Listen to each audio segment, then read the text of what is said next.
വിശുദ്ധ മർക്കോസ് വിശേഷം അധ്യായം 9. അക്കാലത്ത് യേശു പ്രതിവചിച്ചു, വിശ്വാസമില്ലാത്ത തലമുറയെ, എത്ര നാൾ ഞാൻ നിങ്ങളോട് കൂടെ ആയിരിക്കും? എത്ര നാൾ ഞാൻ നിങ്ങളോട് ക്ഷമിച്ചിരിക്കും? അവനെ എൻ്റെ അടുക്കൽ കൊണ്ടുവരിക. അവർ അവനെ യേശുവിൻ്റെ അടുക്കൽ കൊണ്ടുവന്നു. അവനെ കണ്ട ഉടനെ തന്നെ ആത്മാവ് കുട്ടിയെ തള്ളിയിട്ടു.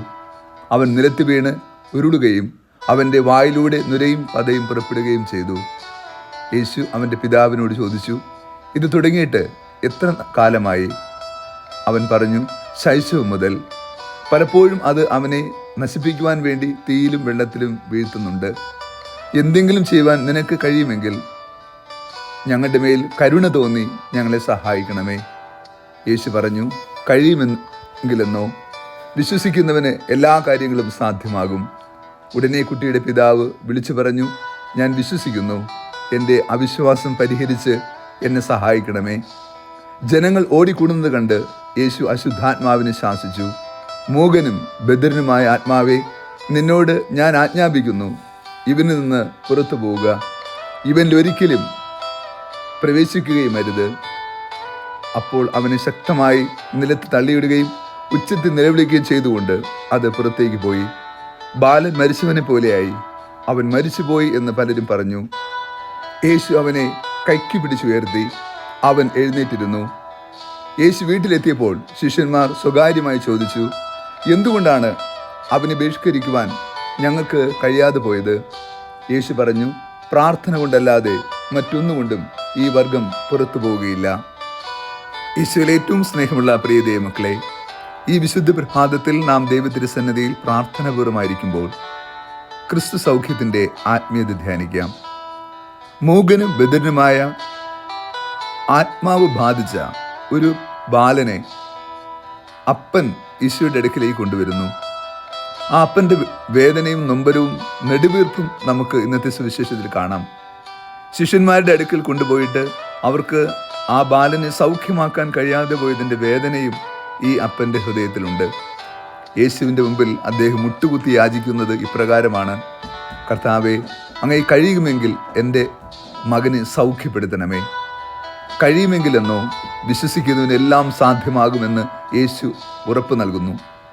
എൻ്റെ വിശ്വാസക്കുറവ് പരിഹരിച്ച് എന്നോട് ദയ തോന്നണമേ എന്ന് പ്രാർത്ഥിക്കുമ്പോൾ കർത്താവിൻ്റെ കരുണയുടെ കരം അവന് നേരെ ഉയരുകയാണ്.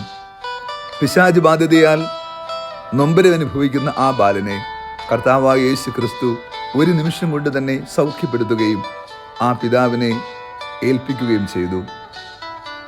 ഈ കാലഘട്ടത്തിൽ ഒത്തിരിയധികം തിന്മയുടെ ശക്തികൾ ബാധിച്ച സമൂഹത്തിലാണ് നാം ജീവിക്കുക. ഏതൊരു പൈശാചിക ബന്ധനത്തെയും അതിജീവിക്കുവാൻ ക്രിസ്തുവിൻ്റെ സാന്നിധ്യത്തിന് സാധ്യമാകും. നാം ഇന്ന് പൈശാചിക ബന്ധനങ്ങളിൽ പെട്ടുപോയവരെ പ്രത്യേകമായി ഓർത്ത് പ്രാർത്ഥിക്കേണ്ടതുണ്ട്. ഓരോ കാലഘട്ടത്തിലും പൈശാചിക ബാധ വ്യത്യസ്തമായിരുന്നു. ക്രിസ്തുവിൻ്റെ കാലഘട്ടത്തിൽ നിന്ന് വിപരീതമായി ഈ കാലഘട്ടത്തിൽ തിന്മ ഓരോ വ്യക്തിയും ബാധിച്ചിരിക്കുന്നത് വ്യത്യസ്ത രീതികളിലാണ്. ആധുനിക യുഗത്തിൻ്റെ ഉപകരണങ്ങൾ, മാധ്യമങ്ങൾ, മൊബൈൽ സംവിധാനങ്ങൾ, ഇൻ്റർനെറ്റ്, ഈ കാലഘട്ടത്തിൻ്റെതായ തിന്മയുടെ ബലങ്ങളും ഇതോടൊപ്പം നൽകപ്പെട്ടിട്ടുണ്ട്.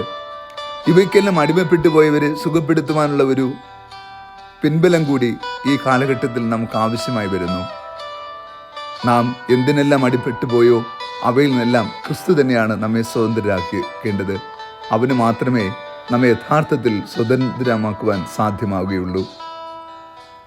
യേശു ബാലനായ വ്യക്തിയെ സൗഖ്യപ്പെടുത്തുന്നത് അധികാരത്തോടുകൂടി ആജ്ഞാപിച്ചുകൊണ്ടാണ്. മൂകനും ബധിരനുമായ ആത്മാവേ, നിന്നോട് ഞാൻ ആജ്ഞാപിക്കുന്നു, ഇവനിൽ നിന്ന് പുറത്തു പോവുക. ഇവനിൽ ഒരിക്കലും പ്രവേശിക്കരുത് എന്ന് യേശു കൽപ്പിക്കുന്നു. കൽപ്പനയാണത്. സത്യത്തിൽ പിതാവായ ദൈവത്തിൻ്റെ പൊന്നോമന പുത്രനായ ക്രിസ്തു ധീരതയോടെ അധികാരത്തോടുകൂടി കൽപ്പിക്കുകയും പിശാച് വിട്ടുപോവുകയും ചെയ്തു. നമുക്കും ഈ കൃപ നൽകപ്പെട്ടിരിക്കുന്നു.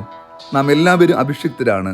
കർത്താവായ യേശു ക്രിസ്തുവിനാൽ അഭിഷേകം സ്വീകരിച്ച നമുക്കും അധികാരപൂർവ്വം കൽപ്പിക്കാൻ സാധ്യമാവുക തന്നെ ചെയ്യും. ക്രിസ്തു അധികാരപൂർവ്വം പിശാചിനെ പുറത്താക്കിയതുപോലെ ഈ കാലഘട്ടത്തിൽ അപ്രകാരം അധികാരപൂർവ്വം തിന്മയെ ശാസിക്കുവാനുള്ള ശക്തിക്കായി നമുക്കും പ്രാർത്ഥിക്കാം. കർത്താവ് നിങ്ങളോട് കൂടെ. സർവശക്തനായ ദൈവം പിതാവും പുത്രനും പരിശുദ്ധാത്മാവും നമ്മെ അനുഗ്രഹിച്ച് ആശീർവദിക്കുമാറാകട്ടെ. ആമേൻ.